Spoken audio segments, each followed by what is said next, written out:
সামাজিক যোগাযোগ মাধ্যমে একটি ভিডিও এখন ভাইরাল। একটি বাছুর তার মায়ের জন্য খাবার নিয়ে যাচ্ছে। ভিডিওটি মন কেড়েছে সোশ্যাল মিডিয়া ব্যবহারকারীদের।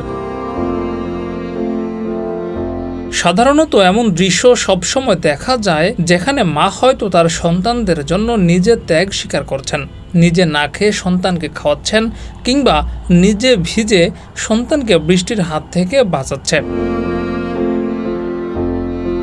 তবে এবার যে ভিডিওটি ভাইরাল হয়েছে সেটা মায়ের প্রতি সন্তানের ভালোবাসার বহিঃপ্রকাশ।